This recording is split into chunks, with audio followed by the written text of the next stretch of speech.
Om Swastiastu. Semoga kita semua dalam keadaan sehat walafiat. Kali ini, saya akan memaparkan unsur-unsur intrinsik yang terdapat dalam novel Ronggeng Dukuh Paru. Tapi sebelum itu, izinkan saya untuk memperkenalkan diri terlebih dahulu. Perkenalkan, nama saya Dewa Yudia Pratnening Tias, nomor absen 3 dari kelas 12 MIPA 1. Unsur-unsur intrinsik adalah unsur-unsur yang terdapat dalam karya sastra itu sendiri. Unsur-unsur intrinsik yang terdapat dalam novel Ronggeng Dukuh Paru, yang pertama adalah tema. Tema yang terdapat dalam novel Ronggeng Dukuh Paru adalah masalah sosial. Masalah sosial yang pertama adalah tentang percintaan antara Serintil dengan Rasus. Serintil sangat ingin menikah dengan Rasus yang merupakan teman masa kecilnya.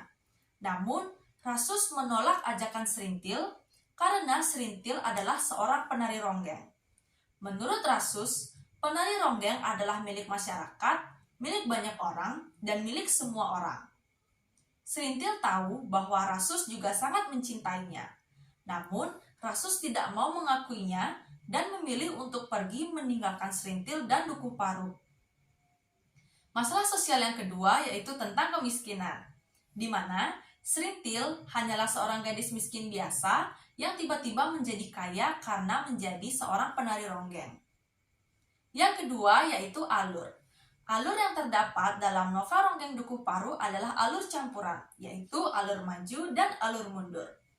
Alur maju di mana menceritakan Serintil yang mula-mula hanyalah seorang gadis miskin biasa, lalu menjadi penari ronggeng dan hidupnya seketika berubah. Kemudian alur mundur saat pengarang menceritakan kembali masa lalu yang dialami oleh para pemeran cerita, seperti menceritakan kembali tentang peristiwa tempe bongkrek 11 tahun yang lalu atau masa bayinya Serintil. Yang ketiga yaitu setting atau latar.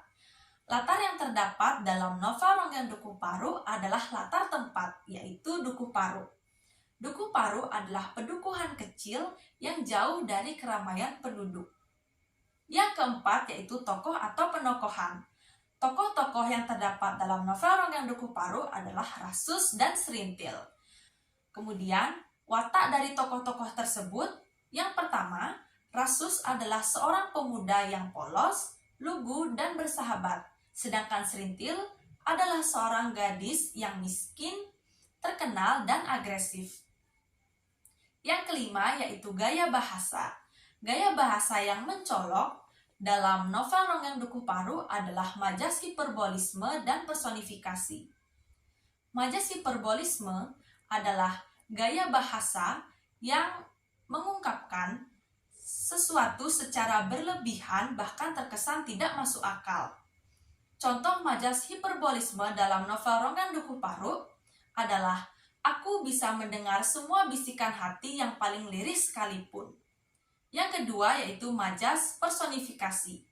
Majas personifikasi adalah majas kiasan yang menggambarkan benda-benda mati yang tidak bernyawa seolah-olah memiliki sifat kemanusiaan.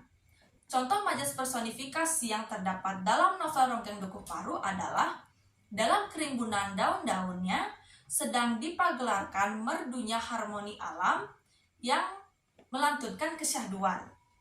Yang keenam yaitu amanat. Amanat yang terdapat di dalam novel Ronggeng Dukuh Paru adalah 1. Jangan suka membicarakan keburukan orang lain.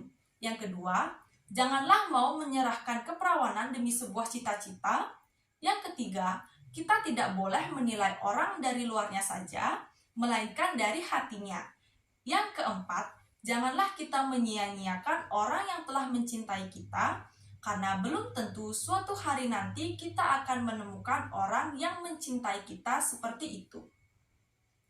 Baik, sekian dari saya mengenai unsur-unsur intrinsik yang terdapat dalam novel Ronggeng Dukuh Paru.